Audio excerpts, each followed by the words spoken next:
Call of the Wild, Chapter 7. The Sounding of the Call. When Buck earned $1,600 in 5 minutes for John Thornton, he made it possible for his master to pay off certain debts and to journey with his partners into the East after a fabled lost mine, the history of which was as old as the history of the country. Many men had sought it, few had found it, and more than a few there were who had never returned from the quest. This lost mine was steeped in tragedy and shrouded in mystery. No one knew of the first man. The oldest tradition stopped before it got back to him. From the beginning there had been an ancient and ramshackled cabin. Dying men had sworn to it, and to the mine the site of which it marked, clinching their testimony with nuggets that were unlike any known grade of gold in the Northland. But no living man had looted this treasure house, and the dead were dead. Wherefore John Thornton and Pete and Hans, with Buck and 6 other dogs, faced into the east on an unknown trail to achieve where men and dogs as good as themselves had failed. They sledded 70 miles up the Yukon, swung to the left into the Stewart River, past the Mayo and the McQuestion, and held on until the Stewart itself became a streamlet, threading the upstanding peaks which marked the backbone of the continent. John Thornton asked little of man or nature. He was unafraid of the wild. With a handful of salt and a rifle, he could plunge into the wilderness and fare wherever he pleased and as long as he pleased. Being in no haste, Indian fashion, he hunted his dinner in the course of a day's travel, and if he failed to find it, like the Indian, he kept on travelling, secure in the knowledge that sooner or later he would come to it. So, on this great journey into the East, straight meat was the bill of fare. Ammunition and tools principally made up the load on the sled, and the time card was drawn upon the limitless future. To Buck it was boundless delight, this hunting, fishing, and indefinite wandering through strange places. For many weeks at a time they would hold on steadily, day after day, and for weeks upon end they would camp here and there, the dogs loafing, and the men burning holes through the frozen muck and gravel, and washing countless pans of dirt by the heat of the fire. Sometimes they went hungry. Sometimes they feasted riotously, all according to the abundance of game and the fortune of hunting. Summer arrived, and the dogs and men packed on their backs, rafted across blue mountain lakes, and descended or ascended unknown rivers in slender boats, whipsawed from the standing forest. The months came and went, and back and forth they twisted through the uncharted vastness, where no men were, and yet where men had been, if the lost cabin were true. They went across divides in summer blizzards, shivered under the midnight sun on naked mountains between the timber line and the eternal snows, dropped into summer valleys amid swarming gnats and flies, and in the shadows of glaciers picked strawberries and flowers as ripe and fair as any the Southland could boast. In the fall of the year they penetrated a weird lake country, sad and silent, where wildfowl had been, but where then there was no life, nor sign of life, only the blowing of chill winds and forming of ice in sheltered places, and the melancholy rippling of waves on lonely beaches. And through another winter they wandered, on the obliterated trails of men who had gone before. Once they came upon a path blazed through the forest, an ancient path, and the lost cabin seemed very near. But the path began nowhere and ended nowhere, and it remained a mystery, as the man who made it and the reason he had made it remained a mystery. Another time they chanced upon the time-grieven wreckage of a hunting lodge, and amid the shreds of rotted blankets John Thornton found a long-barrelled flintlock. He knew it for a Hudson Bay Company gun of the young days in the Northwest, when such a gun was worth its height in beaver skins packed flat. And that was all. No hint as to the man whom in an early day had reared the lodge and left the gun among the blankets.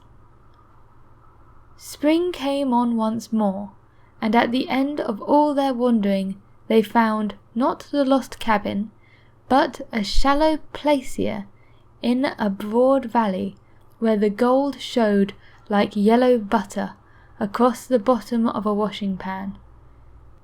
Each day they worked earned them thousands of dollars in clean dust and nuggets, and they worked every day. The gold sacked in moose-hide bags, 50 pounds to a bag, and piled like so much firewood outside the Spruce Burrow Lodge. Like giants they toiled, days flashing on the heels of days, like dreams, as they heaped the treasure up. There was nothing for the dogs to do, save the hauling in of meat now and again that Thornton killed, and Buck spent long hours musing by the fire. The vision of the short-legged hairy man came to him more frequently. Now there was little work to be done, and often, blinking by the fire, Buck wandered with him in that other world which he remembered. The salient thing of this other world seemed fear. When he watched the hairy man sleeping by the fire, head between knees, and hands clasped above, Buck saw that he slept restlessly, with many starts and awakenings, at which times he would peer fearfully into the darkness, and fling more wood upon the fire. Did they walk by the beach of a sea, where the hairy man gathered shellfish and ate them as he gathered, it was with eyes that roved elsewhere for hidden dangers, and with legs prepared to run, like the wind, at its first appearance. Through the forest they crept noiselessly, Buck at the hairy man's heels, and they were alert and vigilant, the pair of them, ears twitching and moving and nostrils quivering, for the man heard and smelled as keenly as Buck. The hairy man could spring up into the trees and travel ahead as fast as on the ground, swinging by the arms from limb to limb, sometimes a dozen feet apart, letting go and catching, never falling, never missing his grip. In fact, he seemed as much at home among the trees as on the ground, and Buck had memories of nights of vigil spent beneath trees wherein the hairy man roosted, holding on tightly as he slept. And closely akin to the visions of the hairy man was the call still sounding in the depths of the forest. It filled him with a great unrest and strange desires. It caused him to feel a vague, sweet gladness, and he was aware of wild yearnings and stirrings, for he knew not what. Sometimes he pursued the call into the forest, looking for it as though it were a tangible thing, barking softly or defiantly, as the mood might dictate. He would thrust his nose into the cool wood moss, or into the black soil where long grasses grew, and snort with joy at the fat earth smells, or he would crouch for hours, as if in concealment, behind fungus-covered trunks of fallen trees, wide-eyed and wide-eared, to all that moved and sounded about him. It might be, lying thus, that he hoped to surprise this call he could not understand. But he did not know why he did these various things. He was impelled to do them, and did not reason about them at all. Irresistible impulses seized him. He would be lying in camp, dozing lazily in the heat of the day, when suddenly his head would lift and his ears cock up, intent and listening, and he would spring to his feet and dash away on and on for hours through the forest aisles and across the open spaces where the tussock-forming cotton grass bunched. He loved to run down dry watercourses and to creep and spy upon the bird life in the woods. For a day at a time he would lie in the underbush, where he could watch the partridges drumming and strutting up and down. But especially he loved to run in the dim twilight of the summer midnights, listening to the subdued and sleepy murmurs of the forest, reading signs and sounds as man may read a book, and seeking for the mysterious something that called waking or sleeping, at all times, for him to come. One night he sprang from sleep with a start, eager-eyed, nostrils quivering and scenting, his mane bristling in recurrent waves. From the forest came the call, or one note of it, for the call was many-noted, distinct and definite as never before, a long-drawn howl, like, yet unlike, many noises made by husky dog. And he knew it, in the old familiar way, as a sound heard before. He sprang through the sleeping camp, and in swift silence dashed through the woods. As he drew closer to the cry, he went more slowly, with caution in every movement, till he came to an open place among the trees, and looking out saw, erect on haunches, with nose pointed to the sky, a long, lean timber wolf. He had made no noise, yet it ceased from its howling and tried to sense his presence. Buck stalked into the open, half crouching, body gathered compactly together, tail straight and stiff, feet falling with unwont care, advertised, commingled threatening, and overture of friendliness. It was the menacing truce that marks the meeting of wild beasts that prey. But the wolf fled at the sight of him. He followed, with wild leapings, in a frenzy to overtake. He ran him into the blind channel, in the bed of the creek, where a timber jam barred the way. The wolf whirled about, pivoting his hind legs after the fashion of Joe and of all concerned husky dogs, snarling and bristling, clipping his teeth together in a continuous and rapid succession of snaps. Buck did not attack, but circled him about and hedged him with friendly advances. The wolf was suspicious and afraid, for Buck made 3 of him in weight, while his head barely reached Buck's shoulder. Watching his chance, he darted away, and the chase was resumed.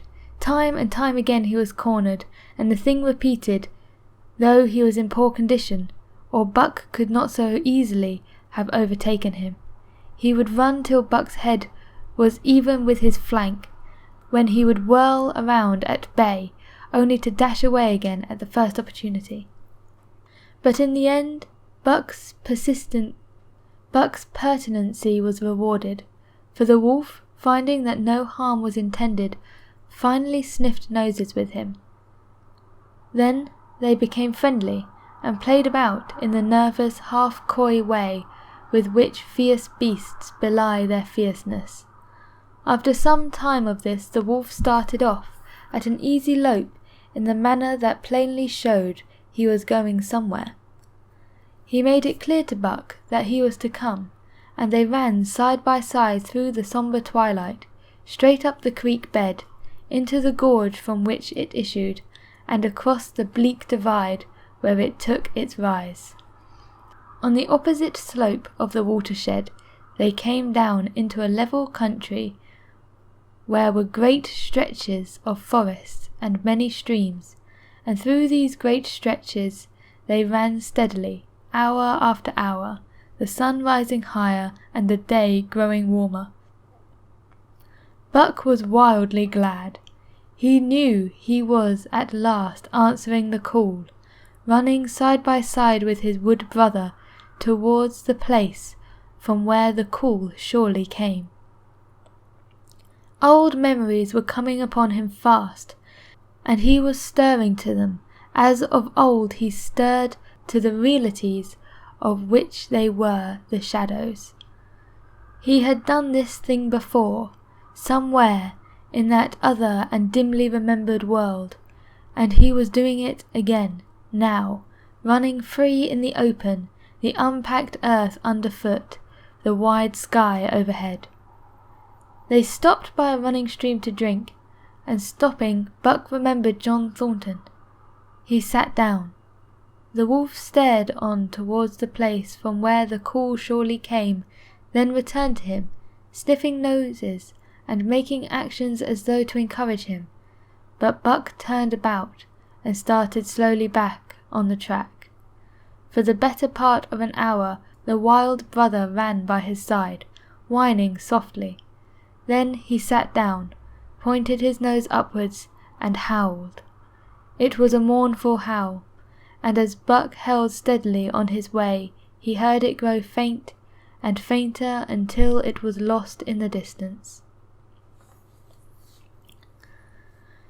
John Thornton was eating dinner when Buck dashed into camp and sprang upon him in a frenzy of affection, overturning him, scrambling upon him, licking his face, biting his hand, playing the general tomfool, as John Thornton characterized it, and while he shook Buck back and forth and cursed him lovingly. For 2 days and nights Buck never left camp, never let Thornton out of his sight. He followed him about at his work, watched him while he ate, saw him into his blankets at night and out of them in the morning. But after 2 days the call in the forest began to sound more impetuously than ever. Buck's restlessness came back to him, and he was haunted by recollections of the wild brother, and of the smiling land beyond the divide, and the run side by side through the wide forest stretches. Once again he took to wandering in the woods, but the wild brother came no more, and though he listened through long vigils, the mournful howl was never raised. He began to sleep out at night, staying away from the camp for days at a time, and once he crossed the divide at the head of the creek and went down into the land of timber and streams. There he wandered for a week, seeking vainly for fresh sign of the wild brother, killing his meat as he travelled, and travelling with the long, easy lope that seems never to tire. He fished for salmon in a broad stream that emptied somewhere into the sea, and by this stream he killed a large black bear, blinded by the mosquitoes, while likewise fishing, and raging through the forest, helpless and terrible. Even so, it was a hard fight, and it aroused the last latent remnants of Buck's ferocity. And 2 days later, when he returned to his kill, and found a dozen wolverines quarrelling over the spoil, he scattered them like chaff, and those that fled left 2 behind, who would quarrel no more. The blood longing became stronger than ever before. He was a killer, a thing that preyed, living on the things that lived, unaided alone. By virtue of his own strength and prowess, surviving triumphantly in a hostile environment where only the strong survived. Because of all this, he became possessed of a great pride in himself, which communicated itself like a contagion to his physical being. It advertised itself in all his movements, was apparent in the play of every muscle, spoke plainly as speech in the way he carried himself, and made his glorious furry coat, if anything, more glorious.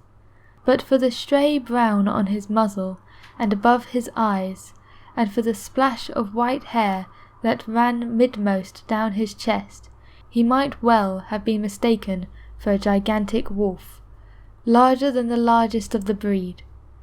From his St. Bernard father he had inherited size and weight, but it was his shepherd mother who had given shape to that size and weight. His muzzle was the long wolf muzzle, save that it was larger than the muzzle of any wolf, and his head somewhat broader, was the wolf head of a massive scale. His cunning was wolf cunning and wild cunning, his intelligence shepherd intelligence and St. Bernard intelligence, and all this plus an experience gained in the fiercest of schools made him as formidable a creature as any that roamed the wild, a carnivorous animal living on a straight meat diet. He was in full flower, at the high tide of his life, overspilling with vigour and virality. When Thornton passed a caressing hand along his back, a snapping and crackling followed the hand, each hair discharging its pent magneticism at the contact. Every part, brain and body, nerve tissue and fibre, was keyed to the most exquisite pinch, and between all the parts there was a perfect equilibrium or adjustment. To sights and sounds and events which required action he responded with lightning-like rapidity. Quickly as a husky could leap to defend from attack or to attack, he could leap twice as quickly. He saw the movement or heard the sound and responded in less time than another dog required to compass the mere seeing or hearing. He perceived and determined a response in the same instant. In point of the fact, the three actions of perceiving, determining, and responding were sequential, but so infinitesimal were the intervals of time between them that they appeared simultaneous. His muscles were supercharged with vitality, and snapped into play sharply, like steel springs. Life streamed through him in splendid flood, glad and rampant, until it seemed it would burst him asunder in sheer ecstasy and pour forth generously over the world. "Never was there such a dog," said John Thornton one day, as the partners watched Buck marching out of the camp. "When he was made, the mould was broke," said Pete. "By jingo, I tink to myself," Hans affirmed. They saw him march out of the camp, but they did not see the instant and terrible transformation which took place as soon as he was in the secrecy of the forest. He no longer marched. At once he became a thing of the wild, stealing along softly, cat-footed, a passing shadow that appeared and disappeared among the shadows. He knew how to take advantage of every cover, to crawl on his belly like a snake, and like a snake to leap and strike.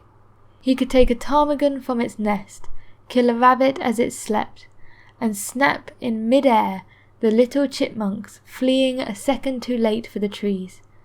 Fish in open pools were not too quick for him, nor were beaver, mending their dams, too wary. He killed to eat, not from wantonness, but he preferred to eat what he killed himself. So a lurking humour ran through his deeds, and it was his delight to steal upon the squirrels, and, when he had all but had them, to let them go, chattering in mortal fear to the tree-tops. As the fall of the year came on, the moose appeared in greater abundance, moving slowly down to meet the winter in the lower and less vigorous valleys.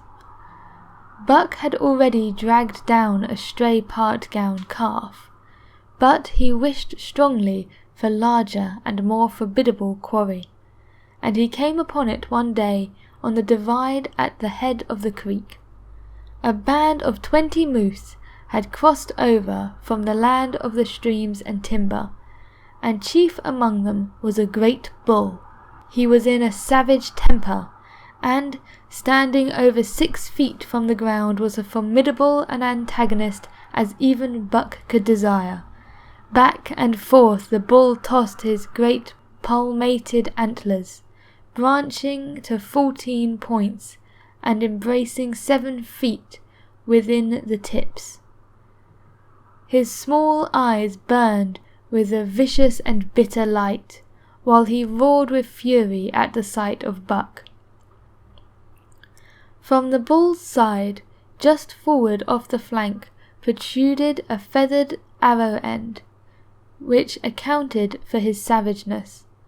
Guided by the instinct which came from the old hunting days of the primordial world, Buck proceeded to cut the bull out of the herd. It was no slight task. He would bark and dance about in front of the bull, just out of reach of the great antlers, and of the terrible splay of hooves, which could have stamped his life out with a single blow. Unable to turn his back on the fanged danger, and go on, the bull would be driven into paroxysms of rage. At such moments he charged at Buck, who retreated craftily, luring him on by a simulated inability to escape. But when he was thus separated from his fellows, 2 or 3 of the younger bulls would charge upon Buck, and enable the wounded bull to rejoin the herd. There is a patience of the wild, dogged, tireless, persistent as life itself, that holds motionless for endless hours the spider in its web, the snake in its coils, the panther in its ambuscade. This patience belongs particularly to life when it hunts its living food, and it belonged to Buck, as he clung to the flank of the herd, retarding its march, irritating the young bulls, worrying the cows and their half-grown calves, and driving the wounded bull mad with helpless rage. For half a day this continued. Buck multiplied himself, attacking from all sides, enveloping the herd in a whirlwind of menace, cutting out his victim as fast as it could rejoin its mates, wearing out the patience of the creatures preyed upon, which is a lesser patience than that of the creatures preying. As the day wore along and the sun dropped to its bed in the northwest, the darkness had come back, and the full nights were 6 hours long. The young bulls retraced their steps more and more reluctantly to the aid of their beset leader. The downcoming winter was harrying them on to the lower levels, and it seemed they could never shake off this tireless creature that held them back. Besides, it was not the life of the herd or the young bulls that was threatened. The life of only one member was demanded, which was a remoter interest than their lives, and in the end they were content to pay the toll. As twilight fell, the old bull stood with lowered head, watching his mates, the cows he had known, the calves he had fathered, the bulls he had mastered, as they shambled on at a rapid pace through the fading light. He could not follow, for before his nose leaped the merciless fanged terror that would not let him go. 300 weight, more than half a ton he weighed. He had lived a long, strong life, full of fight and struggle, and at the end he faced death at the teeth of a creature whose head did not reach beyond his great knuckled knees. From then on, night and day, Buck never left his prey, never gave it a moment's rest, never permitted it to browse the leaves of the trees or the shoots of the young birch and willows, nor did he give the wounded bull opportunity to slack his burning thirst in the slender trickling streams they crossed. Often, in desperation, he burst into long stretches of flight. At such times Buck did not attempt to stay him, but loped easily at his heels, satisfied with the way the game was playing, lying down when the moose stood still, attacking him fiercely when he strove to eat or drink. The great head drooped more and more under the tree of horns, and the shambling trot grew weaker and weaker. He took to standing for long periods, with nose to the ground, and dejected ears dropping limply, and Buck found more time in which to get water for himself, and in which to rest. At such moments, panting, with red lolling tongue, and with eyes fixed upon the big bull, it appeared to Buck that a change was coming over the face of things. He could feel a new stir in the land, as the moose were coming into the land. Other kinds of life were coming in.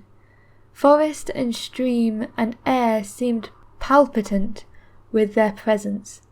The news of it was borne in upon him, not by sight or smell or sound, but by some other subtler sense. He heard nothing, saw nothing, yet knew that the land was somehow different, that through it strange things were afoot and ranging, and he resolved to investigate after he had finished the business in hand. At last, at the end of the 4th day, he pulled the great moose down. For a day and a night he remained by the kill, eating and sleeping, turn and turn about. Then, rested, refreshed, and strong, he turned his face towards the camp and John Thornton. He broke into the long, easy lope, and went on, hour after hour, never at loss for the tangled way, heading straight home through the strange country with a certitude of direction that put man and his magnetic needle to shame. As he held on, he became more and more conscious of the new stir in the land. There was life aboard in it, different from the life which had been there throughout the summer. No longer was the fact borne in upon him in some subtle, mysterious way. The birds talked of it, the squirrels chattered about it, and the very breeze whispered of it. Several times he stopped, and drew in the fresh morning air in great sniffs, reading a message which made him leap on with greater speed. He was oppressed with the sense of calamity happening, if it were not calamity already happened, and as he crossed the last watershed and dropped down into the valley towards the camp, he proceeded with greater caution. 3 miles away he came upon the fresh trail that sent his neck hairs rippling and bristling. It led straight towards the camp of John Thornton.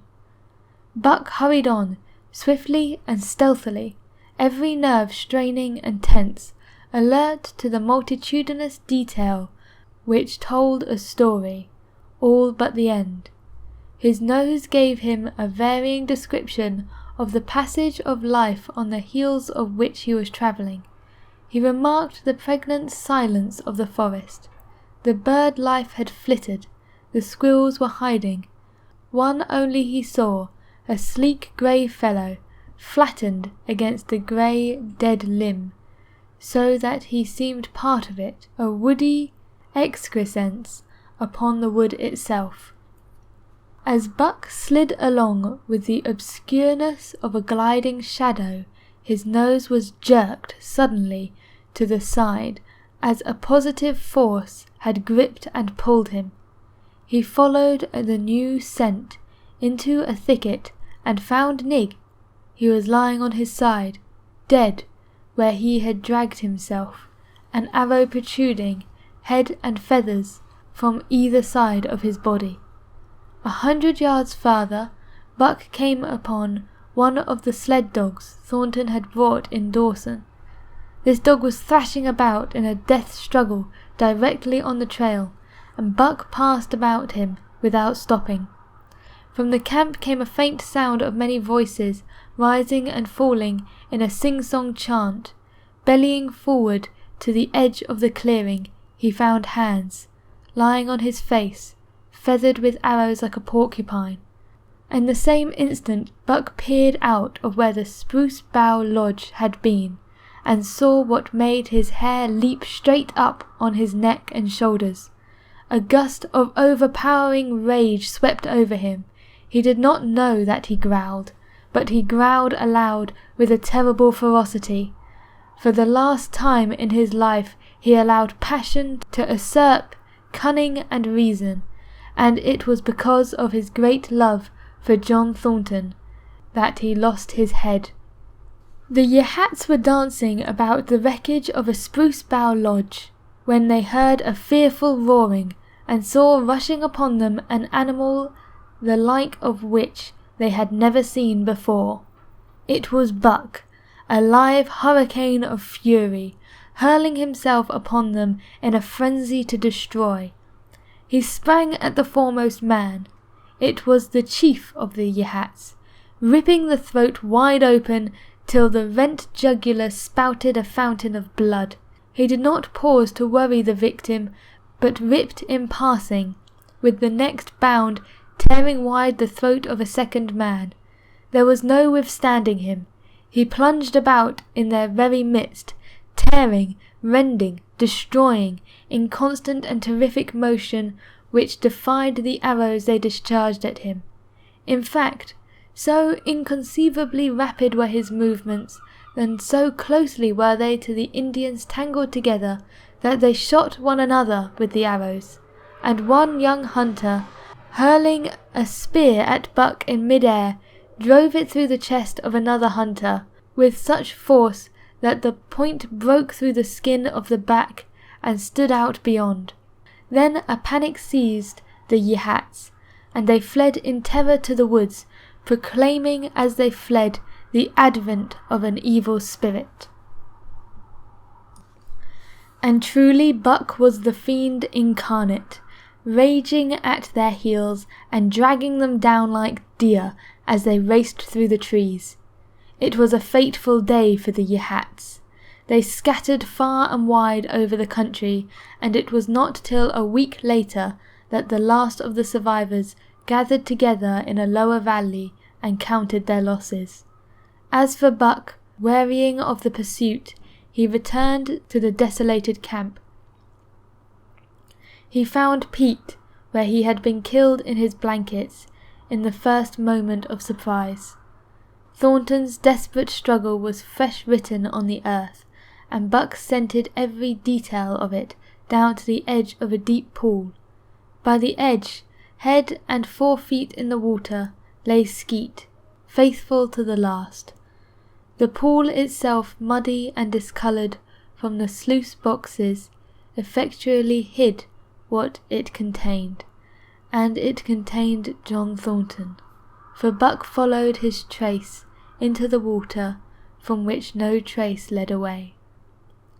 All day Buck brooded by the pool or roamed restlessly about the camp. Death as a cessation of movement, as a passing out and away from the lives of the living he knew, and he knew John Thornton was dead. It left a great void in him, somewhat akin to hunger, but a void which ached, and which food could not fill. At times, when he paused to contemplate the carcasses of the Yahits, he forgot the pain of it, and at such times he was aware of a great pride in himself, a pride greater than any he had yet experienced. He had killed man, the noblest game of all, and he had killed in the face of the law of club and fang. He sniffed the bodies curiously. They had died so easily. It was harder to kill a husky dog than them. They were no match at all, were it not for their arrows and spears and clubs. Thenceforth he would be unafraid of them except when they bore in their hands arrows, spears, and clubs. Night came on, and a full moon rose high over the trees into the sky, lighting the land till it lay bathed in a ghostly day. And with the coming of the night, brooding and mournful by the pool, Buck became alive to the stirring of the new life in the forest, other than that which ye hats had made. He stood up, listening and scenting. From far away drifted the faint, sharp yelp, followed by a chorus of similar sharp yelps. As the moments passed, the yelps grew closer and louder. Again Buck knew them as things heard in that other world which persisted in his memory. He walked to the centre of an open space and listened. It was the call, the many-noted call, sounding more luringly and compelling than ever before, and as never before he was ready to obey. John Thornton was dead, the last tie broken. Man and the claims of man no longer bound him. Hunting their living meat, as the Yahites were hunting it, on the flanks of the migrating moose, the wolf pack had at last crossed over from the land of streams and timber and invaded Buck's Valley. Into the clearing where the moonlight streamed they poured in a silvery flood, and in the centre of the clearing stood Buck, motionless as a statue, waiting for their coming. As they awed, so still and large as he stood, and a moment's pause fell, till the boldest one leapt straight for him. Like a flash Buck struck, breaking the neck. Then he stood, without movement, as before, the stricken wolf rolling in agony behind him. 3 others tried it in sharp succession, and one after the other they drew back, streaming blood from slashed throats or shoulders. This was sufficient to fling the whole pack forward, pell-mell, crowded together, blocked and confused by the eagerness to pull down the prey. Buck's marvellous quickness and agility stood him in good stead, pivoting on his hind legs and snapping and gnashing. He was everywhere at once, presenting a front which apparently unbroken, so swiftly did he whirl and guard from side to side. But to prevent them from getting behind him, he was forced back, down past the pool and into a creek bed, till he brought up against a high gravel bank. He worked along to a right angle of the bank, which the men had made in the course of mining, and in this angle he came to a bay, protected on 3 sides, and with nothing to do but face the front. And so well did he face it, that at the end of half an hour the wolves drew back discomfited. The tongues of all were out and lolling, the white fangs showing cruelly white in the moonlight. Some were lying down with heads raised and ears pricked forward, others stood on their feet watching him, and still others were lapping water from the pool. One wolf, long and lean and grey, advanced cautiously, in a friendly manner, and Buck recognized the wild brother with whom he had run for a day and a night. He was whining softly, and as Buck whined they touched noses. Then an old wolf, gaunt and battle-scarred, came forward. Buck writhed his lips into a preliminary of a snarl, but sniffed noses with him. Whereupon the old wolf sat down, pointed nose at the moon, and broke out a long wolf howl. The others sat down and howled, and now the call came to Buck in unmistakable accents. He, too, sat down and howled. This over, he came out of his angle, and the pack crowded around him, sniffing in half-friendly, half-savage manner. The leaders lifted the yelp of the pack, and sprang away into the woods. The wolves swung in behind, yelping in chorus, and Buck ran with them, side by side with his wild brother, yelping as he ran. And here may well be the end of the story of Buck. The years were not many when the Yehats noted a change in the breed of timber wolves, for some were seen with splashes of brown on head and muzzle, and with a rift of white centering down the chest. But more remarkable than this, the Yehats tell of a ghost dog that runs at the head of a pack. They are afraid of this ghost dog, for it has cunning greater than they, stealing from their camps in fierce winters, robbing their traps, slaying their dogs, and defying the bravest hunters. Nay, the tales grow worse. Hunters there are who fail to return to the camp, and hunters there have been whom their tribesmen found with throats slashed cruelly open, and with wolf prints about them in the snow greater than the prints of any wolf. Each fool, when the Yehats follow the movement of the moose, there is a certain valley which they never enter, and women there are who become sad when the word goes over the fire of how the evil spirit came to select that valley for an abiding place. In the summers there is one visitor, however, to the valley of which the Yehats do not know. It is a great, gloriously coated wolf, like and yet unlike all other wolves. He crosses alone to the smiling timberland and comes down to an open space among the trees. Here a yellow stream flows from rotted moose-hide stacks, and sinks into the ground, with long grasses growing through it, and a vegetable mould overrunning it, and hiding its yellow from the sun. And here he muses for a time, howling once, long and mournfully, ere he departs. But he is not always alone. When the long winter nights come on, and the wolves follow their meat to the lower valleys, he may be seen running at the head of a pack, through the pale moonlight or glimmering borealis, leaping gigantic above his fellows, his great throat ablow, as he sings a song of the younger world, which is the song of the pack.